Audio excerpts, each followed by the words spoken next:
I had a friend come to me completely exhausted, really, really frustrated, really wanting to find her forever person.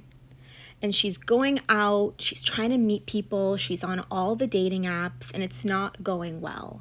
And she's feeling really disheartened because she's pushing herself to do all of these things that feel really contracting, and yet she knows that if she stops, if she listens to her impulse, which is to pull back, then she might miss her opportunity. And she might never meet her person. They might pass her by, and then she'll be alone forever. That's the fear. And I could say all I want, well, the universe works in mysterious ways and just trust the divine timing in it all. But it's really challenging to trust and believe in that when it hasn't happened yet and you don't know that it ever will.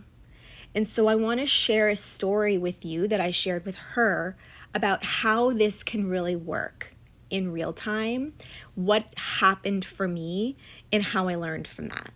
My husband and I always have 2 dogs. 1 just doesn't seem like enough. 2 feels like a really sweet spot. And 3 years ago, I was in meditation, and this dog that I didn't know came through to me. And she said, "Hi, I'm going to be your next dog, and I'm going to meet you in 3 years from now. I'm one of your spirit guides, and we're going to have a really deep, close connection." And that had never happened to me before.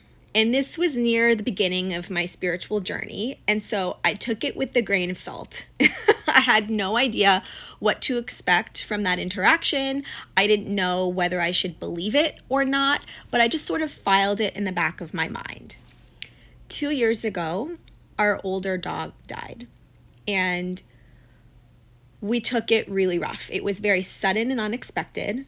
And it was really, really challenging after that. And I just wasn't ready to adopt another dog. 1 felt like it wasn't enough. There was something missing there. We were so used to having 2. But I both myself and my husband, we needed time to grieve. I was not ready to open my heart to another animal when I was still feeling the loss of that other one.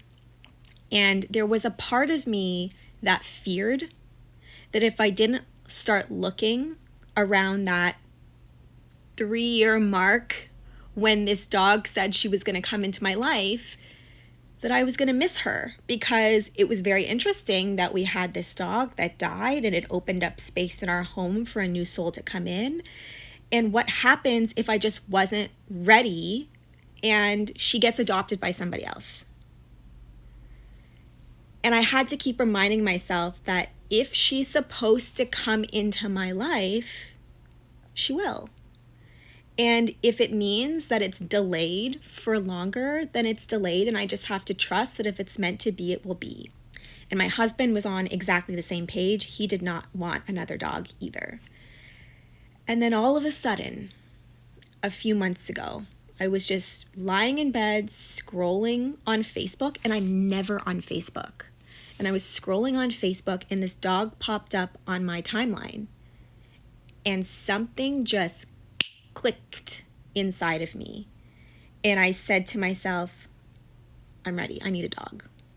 I need another dog right now. So I grabbed my phone and I text my husband, who happened to be downstairs. And I said, "Do you have any interest in going to the animal shelter tomorrow?" And he said, "You know what? That's so funny, because I was going to ask you the same thing." And he just happened to do a quick Google search, and he saw that there was going to be a shelter event, an adoption event at the PetSmart, the local PetSmart, where we had adopted our other dog, the dog that we currently had as our only child, that we had adopted a few years prior. They just so happened to be having an adoption event at the same place the next day. So the next day we drive to this PetSmart, And we knew that we wanted a smaller breed dog because the dog that we currently had at that time, Jessie, is 15 pounds. And so we wanted a dog around that same size. And when we got to this adoption event, they only had large breed dogs. And I was hemming and hawing because I felt like, well, this is supposed to be it. I'm supposed to have this dog come into my life. She's my spirit guide. She's my soul partner. Like, she's supposed to be here. Did I make a mistake? What if someone else already adopted her before we got here? And all of these worst case scenarios started running through my mind. And we were there for like an hour and a half, like hemming and hawing, not sure what to do. And we were just about to get ready to leave when this girl came in with this little dog on this pillow, rushing in super late. And we both looked at each other like, that's her. She looked exactly like the dog that came through to me in meditation. She was a smaller breed dog, and she was cute as a button. And we took her home that day, and here she is in my life right now. Everything lined up perfectly in my life so that that dog would come in at that exact right time for both me and my husband. And there's nothing that I could have done differently that would have changed something. It was timing. It was meant to be. If something is meant to be, it will be.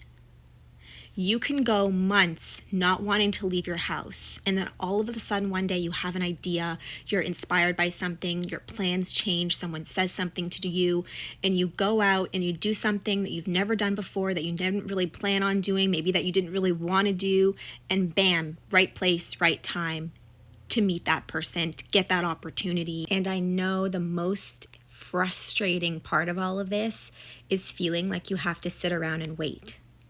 Sit around and wait for this magical thing to appear so that you can finally live your life in peace. And I want you to notice where you're depending on that thing, that perfect opportunity, that person to come into your life, where you're seeing it as your savior, as the thing that's going to save you from whatever feeling of lack or disappointment you're currently experiencing. And how can you fill that for you now so that it's not something that you need in order to be okay? And maybe that is the gift you're being given in the waiting.